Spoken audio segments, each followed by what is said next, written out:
Mrs. Brown's Boys movie is a 2014 comedy film based on the sitcom Mrs. Brown's Boys and is co-produced by That's Nice Films, Penalty Kick Films and BocFlix. BBC Films is acting as sales agent and it was distributed by Universal Pictures. It was written by series creator Brendan O'Carroll, who also plays the lead role. The film sees Agnes Brown go to court to protect her family's stall at Dublin's Moore Street Market from a corrupt Russian businessman who wishes to convert it into a shopping centre. The film was released on June 27. Negative reviews from critics. It topped the UK and Ireland box office with a £4.3 million in its opening weekend, on a budget of a £3.6 million, and retained top spot for a second week. Plot: Agnes Brown runs an independent market, selling fruit and vegetables on Dublin's Moore Street Market. It has been under attack from Pierre Irwin, an MP who is in an arrangement with a ruthless Russian businessman who wants to put all the market stalls out of business and open a shopping centre on the site.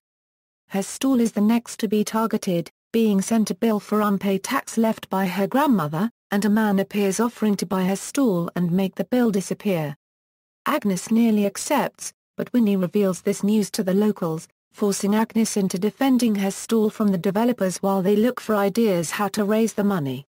Agnes' unregistered trademark friend, Philomena 9 Warts, informs her that her grandmother was next to Agnes' unregistered trademark grandmother at the tax office when she paid the bill and therefore no money is owed.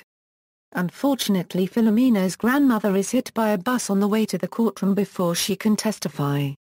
Agnes' court case attracts a lot of attention from the media, portraying her as the greatest mother in Ireland. This leads her to go to confession, where she admits that she briefly put her children in care when her husband died, but continued to claim the child support money. This is used against her in the witness box during questioning by Owen's corrupt prosecutor, and she runs out in shame. Eventually being found by the river by her daughter Kathy, she admits all in a tearful moment on the Halfpenny Bridge, telling her how she told the nuns that she thought she could look after 2 of the 6 children, but when asked to pick she was unable to. Meanwhile, Buster and Agnes' unregistered trademark son Dermot, try to get the receipt. After failing to break into the restricted area of the NRS, they recruit a troop of blind trainee ninjas, led by Mr. Wang. The Russians have already found and destroyed the original receipt, but Buster and Dermot learn the receptionist that took the payment was blind, so there is a braille version of the receipt. They find it and lets Agnes know, telling her Tourette's suffering barrister to stall the case. After navigating air ducts out of the NRS, Agnes, Buster and Dermot are chased by the mobsters and the Garda, jumping in the River Liffey. Agnes separates from the pair and returns with a receipt, but it turns out Buster accidentally gave her a betting slip instead. At this point Kathy stands up and gives a speech on how special Moore Street and its market is, and her intention to run her move there a unregistered trademark stall when her time comes, to Agnes' unregistered trademark Joy. After their pursuit continues in a jeep and finally a dash on a stolen horse, Buster and Dermot deliver the receipt to the courtroom just in time to have the case against Agnes dropped. They all celebrate by dancing on the steps of the courtroom. Cast: Brendan O'Carroll as Agnes Brown, Mr. Wang, Nick Nevin as Gregor, Eilish O'Carroll as Winnie McGugan, Paddy Houlihan as Dermot Brown, Jennifer Gibney as Kathy Brown, Danny O'Carroll as Buster Brady, Dermot Crowley as P.R. Irwin, Robert Bathurst as Mado Archer, Dermot O'Neill as Harold Grandad Brown, Fiona O'Carroll as Maria Brown, Simon Delaney as Tom Cruise, Chris Patrick Simpson as Ninja Joe, Keith Duffy as John, Martin Delaney as Trevor Brown, Dathea Carroll as Justice Cannon, Rory Cowan as Rory Brown, Gary Hollywood as Dino Doyle, Pat Shields as Mark Brown, Amanda Woods as Betty Brown, Eamon Holmes as himself, Saoirse Cusack as Justice Dickey, June Rogers as Fat Annie, Joe Duffy as himself, Mark Coney as Clerk of the Court, Jamie O'Carroll as Bono Brown. Production: In September 2012 it was reported that an estimated a £3.6 million deal was in place with Universal Studios to start production on the film version of Mrs. Brown's Boys. A spokesman for O'Carroll has also confirmed that the film would have a distinctly Dublin flavour, it's Dublin humour, so you're going to need Dublin actors and technicians to get it right for the big screen. Despite funding being secured, O'Carroll later confirmed that a script had not been written prior to the deal. "I haven't written it yet. That's what success does, they give you money and say, whatever you think. So I've taken the money." At the 2013 National Television Awards, O'Carroll confirmed the film had been written and would begin shooting the following autumn. Principal photography for Mrs. Brown's Boys movie began on September 1, 2013 in Dublin. Filming locations included Moore Street, Dublin Quays, Father Matthew Square, the Customs House and Wimbledon Studios.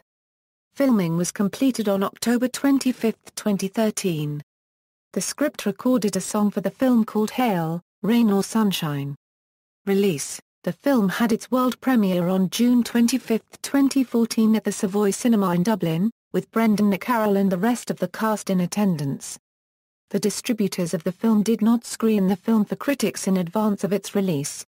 Reception: box office: the film earned £4.3 million in the UK and Ireland in its opening weekend, breaking records in Ireland for the highest box office gross on the opening day of an Irish-made film.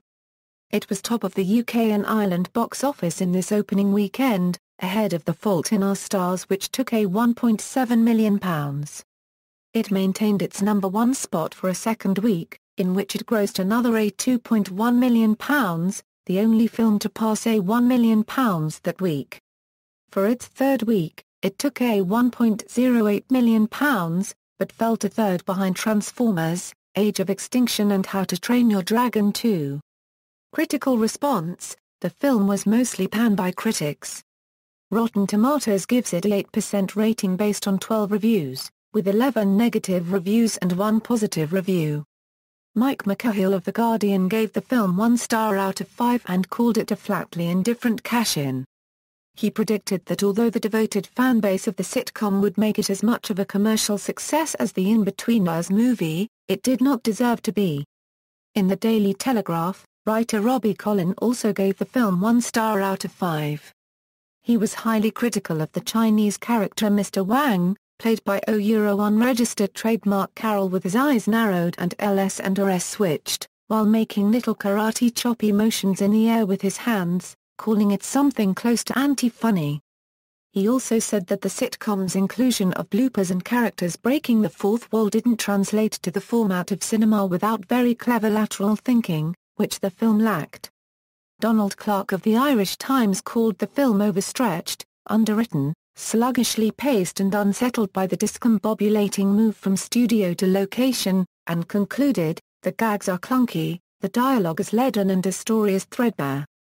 Another one-star review came from Empire, who remarked, "Almost avant-garde in its commitment to unfunny, it's shambolically performed by the majority of its cast, and shot and edited in a fashion so slapdash it seems like a movie made almost entirely by competition winners."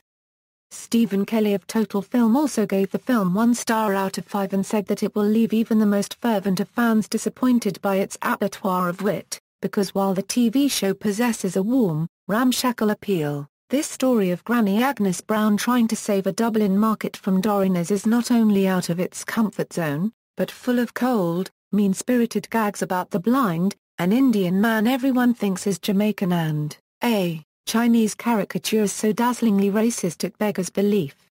Mark Kermode gave the film a scathing review, calling it an absolute stinker, and not funny on any level, at all, saying that, "It's good that the cast laugh at themselves in the bloopers because were it not for the cast laughing at the jokes, there wouldn't be anybody laughing in the cinema. There are no laughs. None. Mill points. Nil." Archie Bland of The Independent said that he couldn't argue with actor Rory Cowan, who said that the views of critics were totally irrelevant, but still found the film dreadful. Slow, sentimental, and altogether cynical, saying that "I'm afraid I can't say I laughed, or even smiled, once in the whole godforsaken 93 minutes. He concluded by saying that "I'd only a unregistered trademark TC why anyone is obliged to like a film just because it does well at the box office. In any case, it doesn't really matter. It is now absolutely clear that Mrs. Brown is a slating-proof juggernaut." In one of the few positive reviews, James Ward of the Daily Mirror gave the film 4 stars out of 5. Though Ward enjoyed the 1970s-inspired politically incorrect humor, he noted that some moments caused him to wince rather laugh, saying the ninja character makes Benny Hill a unregistered trademark Chinaman seem sensitive and respectful. Ward concludes, old-fashioned? Undoubtedly. Crude? Definitely. Funny? Well, we know what the critics with their box sets of Curb Your Enthusiasm will say. For the critics, unregistered trademark movie may be a unregistered trademark Euro, but for the rest of us unregistered trademark a unregistered trademark light. Possible sequels. At the National Television Awards in January 2014, whilst speaking to the Radio Times, Brendan O'Carroll said, "We're already working on a sequel Mrs. Brown's Boys Movie 2. On June 20, 2014, O'Carroll announced that he was working on 2 spin-off feature films following on from Mrs. Brown's Boys Movie. The first spin-off film is to be entitled Wash and Blow. It is produced and it will see O'Carroll take on the role of salon owner, Mario, alongside Rory Brown and Dino Doyle. The second spin-off film in development is to be entitled Mr. Wang, who is a character introduced in the movie.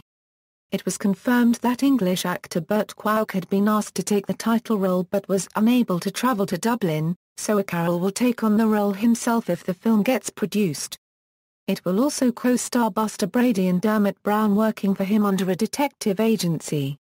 It is currently not yet known when, or if, the spin-off films will be filmed nor released. Home media. Mrs. Brown's Boys movie is due for release on DVD and Blu-ray in the UK and Ireland on October 27, 2014. See also: List of films based on British sitcoms, Cinema of Ireland, references. External links: Mrs. Brown's Boys movie official website, Mrs. Brown's Boys movie at the Internet Movie Database, Mrs. Brown's Boys movie at BBC Films, Mrs. Brown's Boys movie at the British Comedy Guide.